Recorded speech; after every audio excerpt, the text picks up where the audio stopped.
whether you're overworking because it's still a side hustle for you and you can't let go of that real job with real benefits, or you're overdoing all the social media posting and getting no traction anyway, or you're making money and you're seeing profit margins grow, but still working constantly. This is for you. It is your wake up call. Overworking and under-earning feel a little too familiar to you? I get it. The excuse that you love what you do isn't enough. Not if you have to pay the bills or you really had to prove to someone that this isn't a hobby and you could actually sustain your living doing what you love. There are dozens, if not hundreds, of fitness presenters that you know, like, and trust that can't make a living doing what they're presenting on. Did you know that? They're telling you how to create group training programs, and they have often never solely earned their living doing that. They've coupled together half a dozen jobs, and I mean coupled. I don't know, spell check didn't like that word, apparently. They've coupled together half a dozen jobs, teaching at multiple sites, teaching at universities, still aren't earning the kind of revenue that they want, need, or deserve. And that I don't love about the fitness industry. I mean, there is something we very pointedly need to point out. If you are doing this part-time and you intended to do this part-time, don't try to pass yourself off as somebody who does it full-time. Then I am in full respect of you, because the fitness industry would never have survived without people doing this part-time. But you have to be just as good, just as qualified, and just as intelligent answering your customers and clients' questions and training and treating them as if they were yours to work with or they needed referral to somebody else as someone doing it full time. That's where it gets a little sticky, right? So we have to look at what are we doing, and are we doing it well and doing it right for our own feeling of integrity? And be sure that we're not saying, well, I've done this for 20 years, because if you've done it for 20 years, but you've done it 5 to 10 hours a week, that is not the same as someone who's spent their career in it for 20 years. So two different things. And I think we need to own up to wherever we are and whatever our own personal truth is. So we've got to figure out how not to have half a dozen jobs in order to quote unquote make a full-time living in the fitness industry that still isn't all that great for a lot of people. Now, there are some people making a lot and a very nice living, and I am fortunate enough to call myself one of them. And I'm by no means at the very top. There are people doing considerably better than me. So by the way, friends, it can be done. This is a quote unquote real job. Give it the credentials when you're talking to yourself that it deserves. But how do you? How do you break this cycle and stop seeing what appears superficially to be such a cool position to be in and really create a life where you have free time, a family, or travel and leisure ways that you spend time? And it's not just working constantly unless you choose to. Right? That you don't have to is really the important thing. I'm Deborah Atkinson. You're listening to She Means Fitness Business, where I address your marketing and sales strategies that are easy, enjoyable, even fun, so you can build a life and a business on integrity with anything but sleazy, salesy, and pushy strategies. If you feel like you have to do more, like you always have to do more and you're never done, I mean, none of us ever are really, but true confessions. I'm not proud of this one. This still plagues me today, even though I have 6-figure months. if you're trying to make your first $1,000 month or 10,000 K month, I get it. I have been there. 1 month at a time, one sale at a time. It's the only way any of us gets there. And not only have I done it the same way, been in your place, in your shoes, I've done it with really high stakes. At 49, I quit my job. Safety and security, all of it, gone. No TIAA Crefland coming in anymore. No flexible benefits coming in. No uh, flexible hours, really. I mean, I guess there were. It's just I felt such panic. It's just there were a lot more of them. And, 11 years post divorce. So there's me. There's no net, right? My son starting college in 8 months, I decided to start over. And I didn't see some of the stressors coming. But when others were thinking about a corner office and convertibles, I committed to the dining room table and to driving my Lexus until the wheels fell off. And boy, I pretty much accomplished that one, by the way. And I said, if I'm not where I need to be in a year, I'll sell my house. As it turned out, I had to.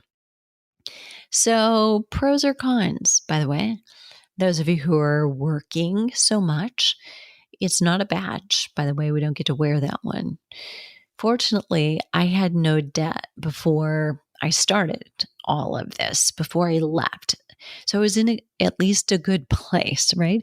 Unfortunately, I had no debt before I tried all of this. Because I say that's unfortunately, because I didn't understand taking calculated risk.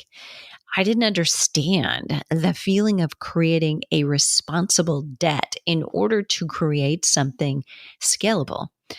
Well, let me just tell you, I learned School of Hard Knocks is a tough university to graduate from. Present the problem and the teacher shows up. Yeah, it was all that, I promise you. I've always worked a lot when I had a responsibility, a goal, a deadline. It wasn't only the urgency of starting over at 50, living in a bedroom with my dog of my niece while paying college tuition that drove me. So I share this with you in case you too are just driven to do well, to master things, because that's actually one of my key values and it may get me into trouble sometimes. You may be putting off taking the leap. I did. For 2 years, I've been thinking about leaving my job, doing something with a bigger reach. And then during a trip to Cozumel during Thanksgiving week, it's easier to dream, by the way, out of your environment, to vision your future when you're not living and stuck in the everyday things that keep you in the one you're in. I sketched out all my ideas. And at the end of the year, a month later, I intended to give my notice. I didn't. I chickened out. January 15th, I intended to. I didn't. And on January 16th, I finally did it. So on the 15th, by the way, I had lunch with the boss. And while we were talking and making small talk, on my mind the entire time was, am I going to say it? Am I going to tell him? And I didn't. So the next day, we had lunch again. And I did it.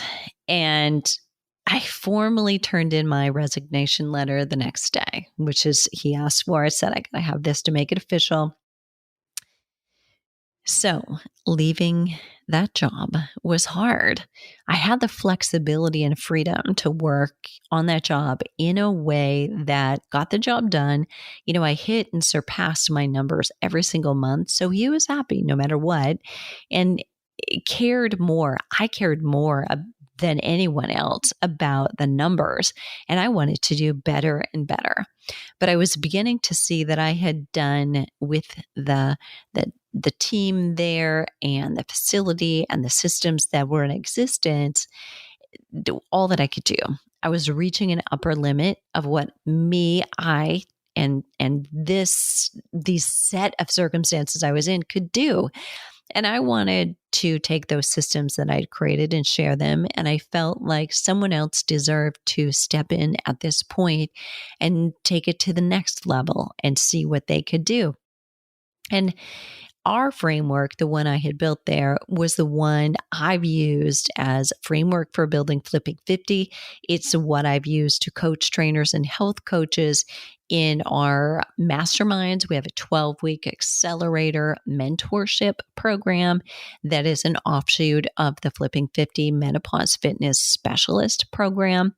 Both do-it-yourself and live coaching have been involved, and I teach how to do it.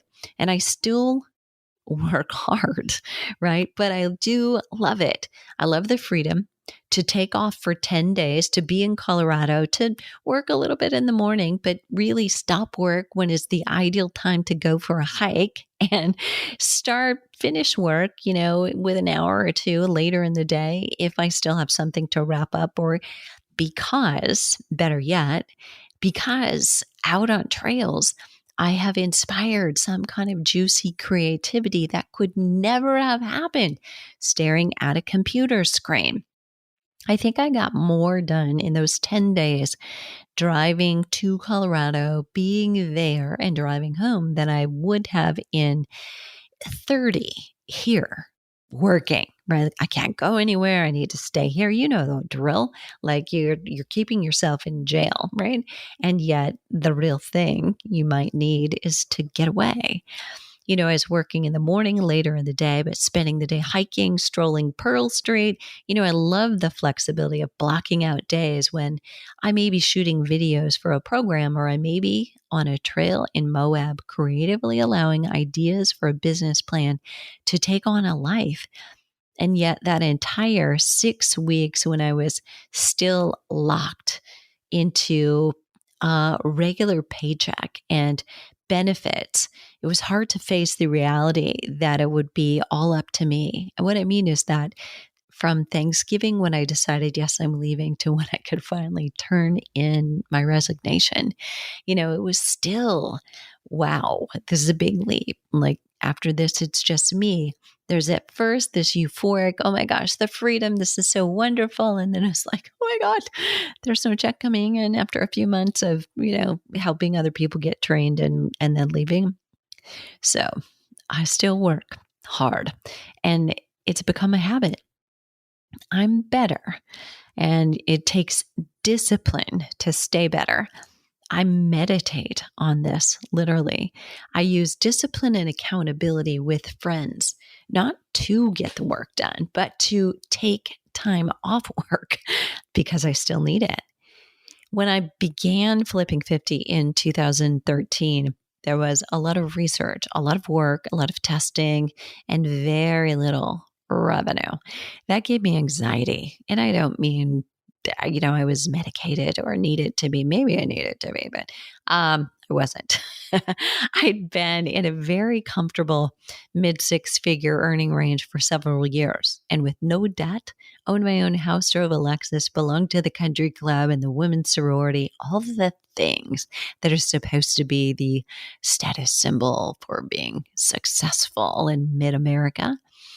And then 11 months later, after I quit, I had withdrawn from my job, putting me in front of audiences regularly, on the radio regularly, leading teams, and without an income that covered my expenses, beginning to make me very uncomfortable. So I worked. I worked from rise to bedtime, and sometimes I vividly remember not getting out of my pajamas some days. I remember starting at my dining room table at about 6 a.m. because I'm an early riser, and finishing sometimes not before 10 p.m. And there was online learning, coaching sessions, developing copy, creating offers, learning tech, talking with somebody about building a website and what I wanted on it. And I had no clue what I wanted on it. And online commerce and Facebook ads, it was a lot. And I hadn't been afraid of hard work before that. In fact, I joked before and during my resignation that I was going to spend my flexible 60 or more hour work week on my own business. And I thought I could at least be as successful as I was running a program and have a bigger reach in an area that really needed it. I, by the way, was targeting trainers initially. Flipping 50 was the afterthought, just so that I'm still demonstrating what actually works. So I started, I don't know why we say we, but I started with giving the profitable personal trainers programming. And that was my first masterclass, became my first program that I sold to them. And there was a live coaching component in that. And I still use some of those terms, right? And you'll hear that at the end of the show, by the way. So stick around. Some of you may be here because of the profitable programming for personal trainers program. That was my first offer, and coaching. There was a part of that for people to choose. By the way, the planned profitable promotions masterclass, so similar in name. How funny is that? It's launching soon, maybe launched by the time you are listening to this. This model has definitely evolved, but it still works today. But what I'm giving you is actually my publishing calendar. I am showing you what I use month by month.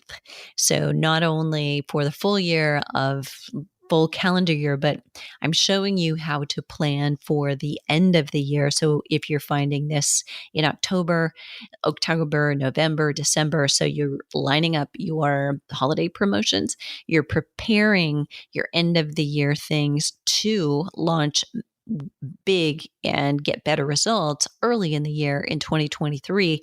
And it's all about how you analyze what happened this year, what you want to do, what your customers want you to do, what people love you for. And I think you're going to really love it. But I'm actually literally giving you the spreadsheets. You'll see the content that I used, and I will talk you through that as we're in it. So I was right. For a few years, it was scary as you know what. And I wasn't even making enough money to cover my rent after I'd moved to Colorado, my utilities, my grocery needs, let alone the cost of investing in my business skill development. I mean, I was going in the hole by thousands of dollars every month. So even after selling my house, I mean, imagine how quickly I was going through that. But I did. I invested $100,000 in programs and masterminds over the first 4 or 5 years because I needed a guide who had done it before, who was making the kind of money that I wanted to make and had the kind of integrity that I wanted, the kind of energy really that I wanted, and respect that I wanted. I mean, that's a great role model, right? So find that for yourself, find a voice. And I needed a community who didn't look at me like I had 3 heads. I mean, to this day, my relatives don't really know what I do. They think they know what I do, but they don't really know what I do. And instead of making $5,000 to $7,000 a month, which is what I was making when I was getting a paycheck from somebody else with no debt, mortgage, car payment, as I had when I, before I guess I left safety and security in January of 2013, I hit 6 figures a month and more months every year. And I don't need to work as much. I don't need to work as hard, but I sometimes do. Yeah, I know. I told you I'm recovering. So what is all that about? That's really what this episode is about. If you're just starting and this feels like there is no way that I can relate to you, I can. Remember where I came from. I promise you, my rent was $3,000 a month when I lived in Colorado after I sold my house because I needed the money. That's why I sold my house. My bank account was so low. I got a $13,000 loan from a relative. And I can remember where I was sitting, the chair I was sitting on. I can remember tears streaming down my face. And I couldn't even get out. When you were crying and you can't even talk It's where I was. And I remember feeling so good the day I paid that back finally, but it didn't happen immediately. I know exactly, all the feelings that I felt sitting in that chair in the office downstairs in that house on Utah Drive. And, that was a house I loved, in a neighborhood I loved, in a town I loved, with friends I loved. And it was really hard to leave, but I did it. Once I sold my house about 5 dicey months later, while living in the basement bedroom of my niece's home, I invested $20,000 of that money into a mastermind. Crazy. I mean, I said, after I filled out the application form, I called somebody and I said, look, I either made just the smartest or the dumbest mistake ever in my life. Well, I was accepted, and this will be the 7th year belonging to the same mastermind. I haven't looked back, and I make 6 figures a month, so I can afford that.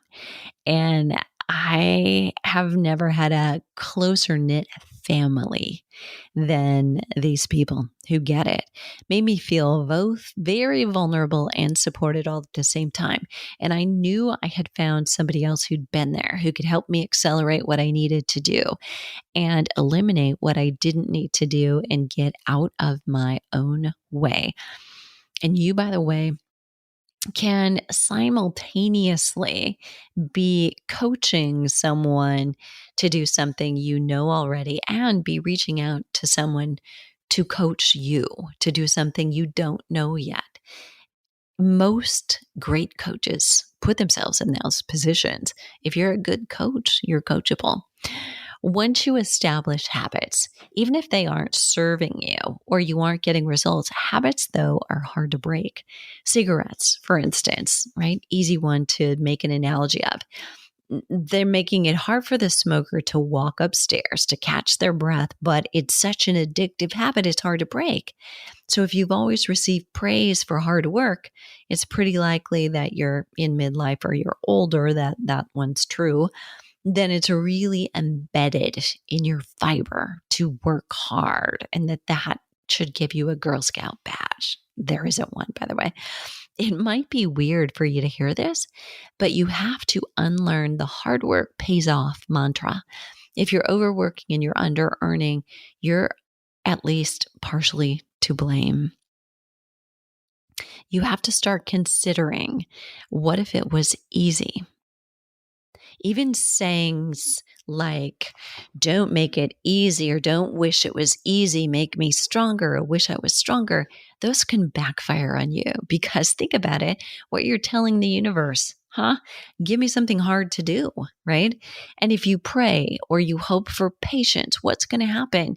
I mean, you're going to get stuck in traffic, or you're going to delay your success because you asked for those lessons. What do I do to avoid overwork and under-earning?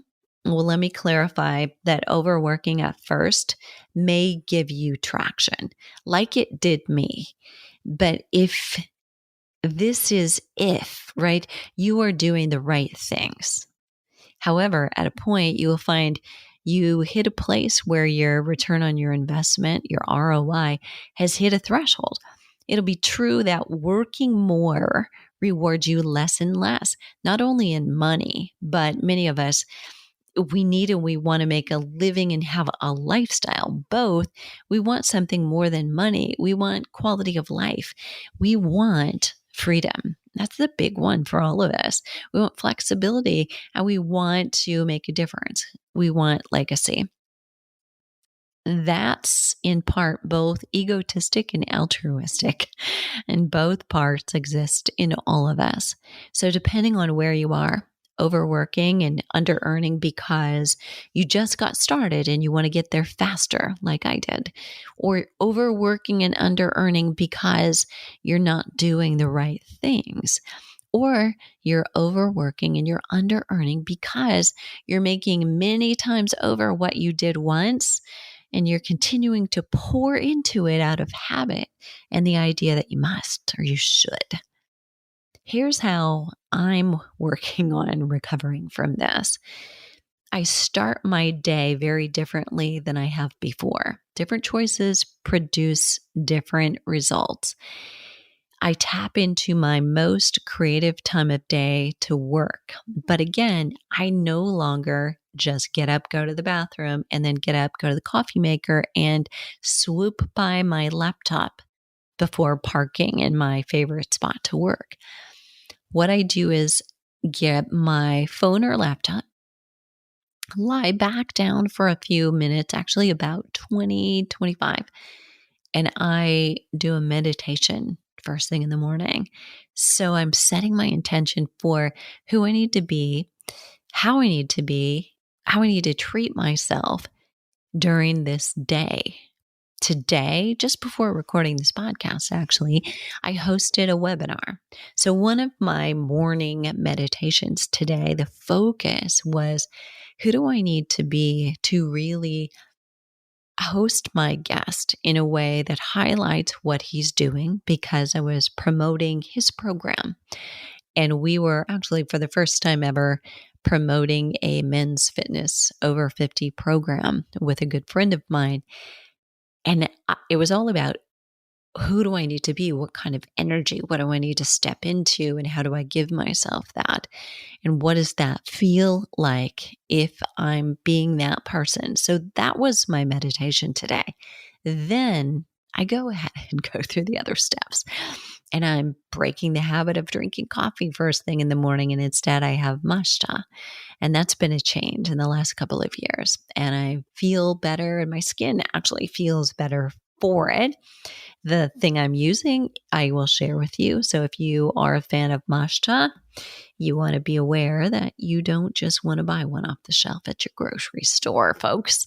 So important things to think about there. So what else I'm doing? I know when to pull away because I lose my attention and focus.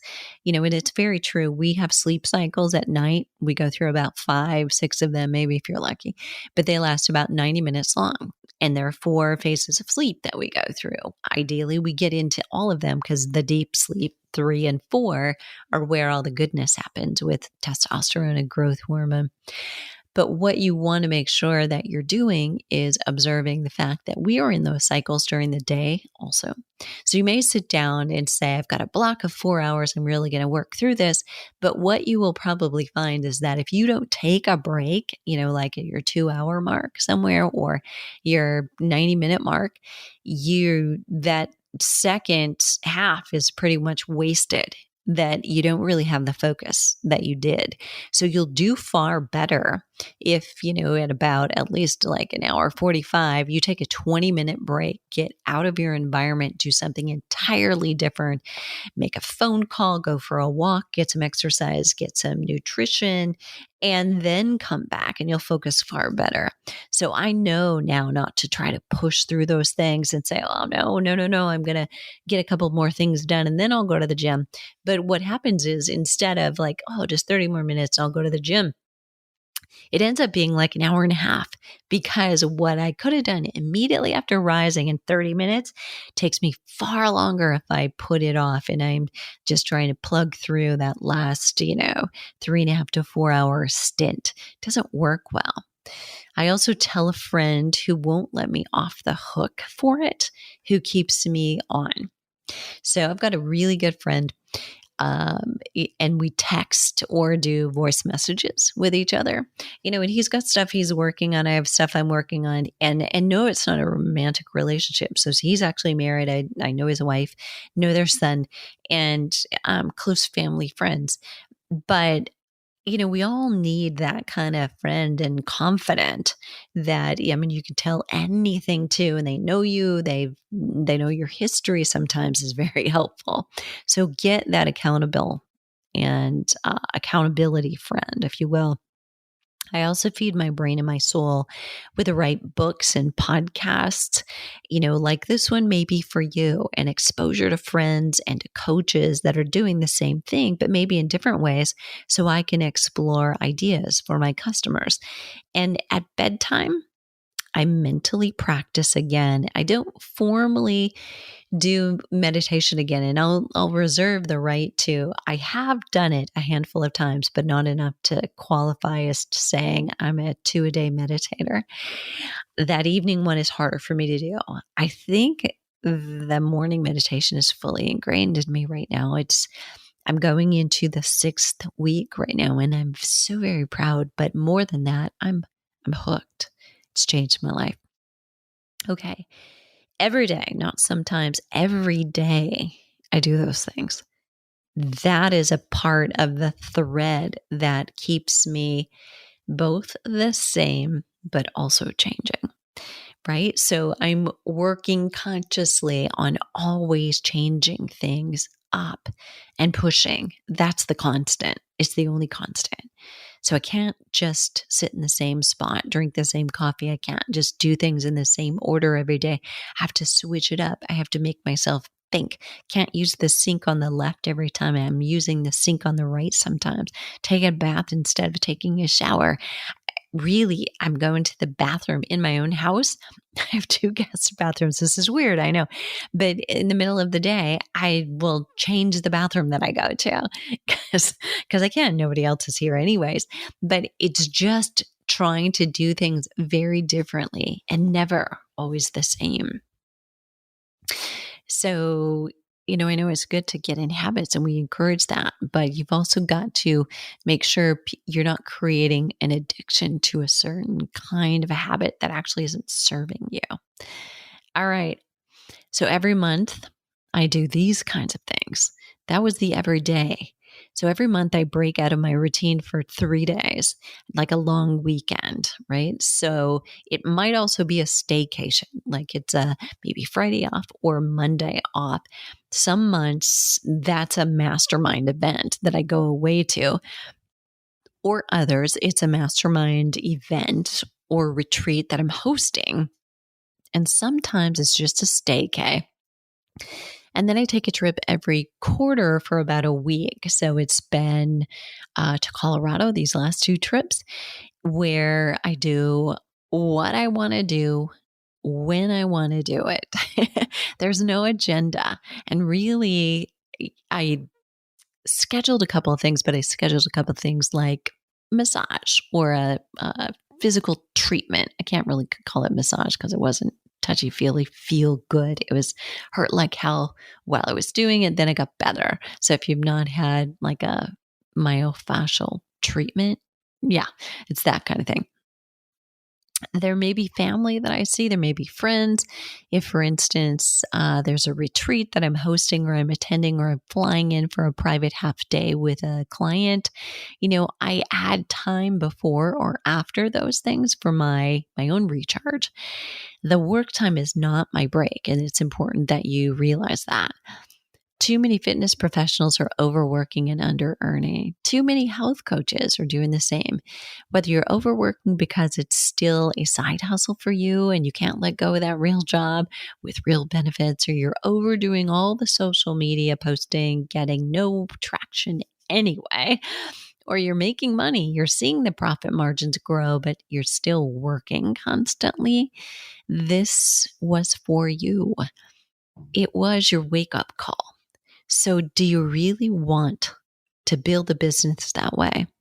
And a good mentor said this to me a couple of years ago, and it is wherever you are right now, or if you're just starting right now, I'm almost jealous because you virgins can start it correctly from the very beginning.